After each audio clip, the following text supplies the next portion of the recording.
sementara sambil menunggu penyelesaian lebih lanjut untuk segera mengcapping guna sampahnya dengan geomembran semacam ini. Kerusakan mikroplastik sudah menyebar kemana-mana. Kalau saya tidak mengambil tindakan, pasti di kemudian hari membawa masalah yang cukup serius untuk kesehatan kita. Jadi saya tanpa terkecuali akan mengikuti inovasi dari teman-teman TPA Jatiwaringin Kabupaten Tangerang untuk melakukan capping dulu terkait terhadap open dumping ini, sehingga tidak menambah kerusakan lingkungan dalam bentuk sebaran mikroplastik ya. Ini mikroplastiknya kalau nggak dikinin akan jatuh ke air laut sampai ke tempat kita. Kalaupun tidak seperti itu, dia akan ke udara atau enggak dia cimbul ke tanah dan semuanya bisa terjadi ke kita. Jadi kita harus cegah sebisanya.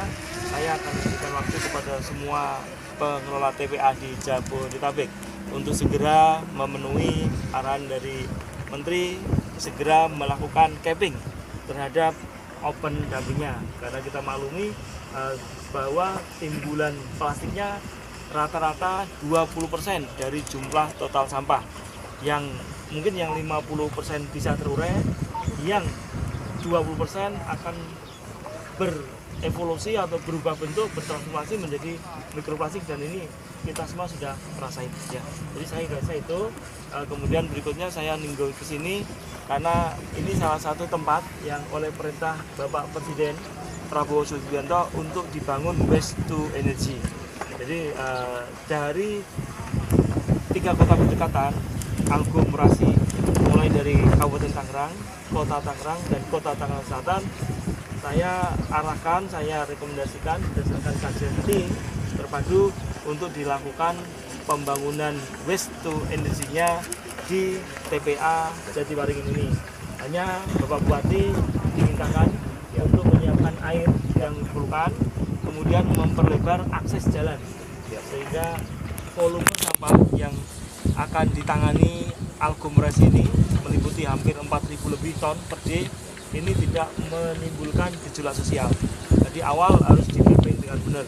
Bapak Presiden memerintahkan kepada kita semua agar menyelesaikan segala perizinannya paling lambat di Desember November.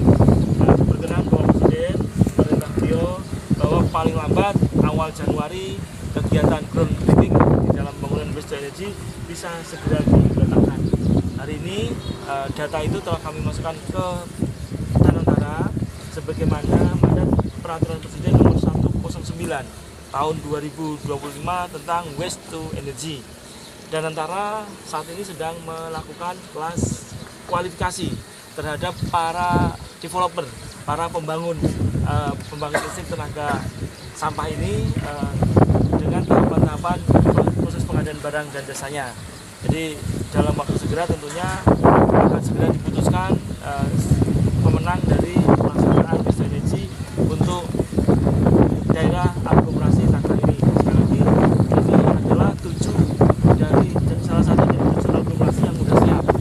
Yang memang ya sebenarnya yang sangat kita tunggu adalah Jakarta dan Bandung. Namun demikian kedua-duanya belum siap untuk kita usulkan sebagai project waste energy kepada DKI Jakarta. Masih harus menyiapkan ketersediaan tanahnya dan kecukupan airnya serta aksesibilitasnya. Untuk Bandung Raya juga demikian, masih memerlukan kesiapan lahan dan ketersediaan air, sehingga belum masuk usulan waste to energy di tahap awal usulan kita. Kita minta tolong kepada seluruh kita untuk segera melengkapi karena potensi sampahnya cukup sangat besar. Nah, kemudian kepada Kota Tangerang Selatan agar mempersiapkan diri untuk bergabung dengan aglomerasi yang berlokasi di TPA Jatiwaringin Kabupaten Tangerang. Terasa itu yang harus kita siapin. Namun demikian saya sudah wanti-wanti kepada Bapak Bupati Kabupaten Tangerang bahwa sampah kita 2.700 ton.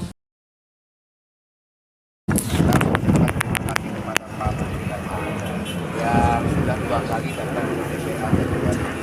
Bahkan staf-stafnya hampir setiap minggu datang ke sini. Ini atensi besar beliau terhadap pengelolaan sampah di Kabupaten Tangerang. Ini yang pertama. Yang kedua, beliau hadir ke sini ingin mengetahui sejauh mana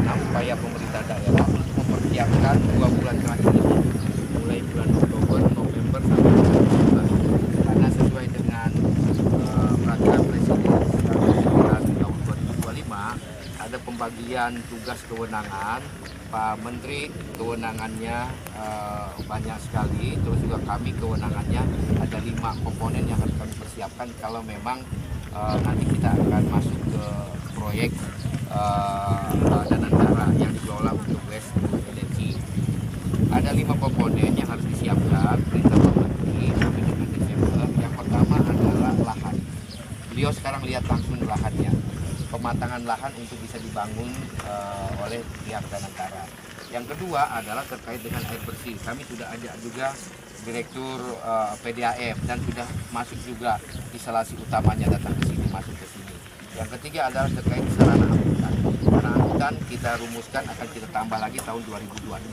Supaya apa? Supaya kelancaran tadi pengangkutan sampai ke TPA ini bisa berjalan lancar sesuai dengan amanah Perpres 109 tahun 2025. Yang berikutnya adalah terkait dengan akses. Akses tadi beliau sampaikan bahwa akses masuk ini harus juga ada pelebaran. Nah ini yang akan kita segera laksanakan.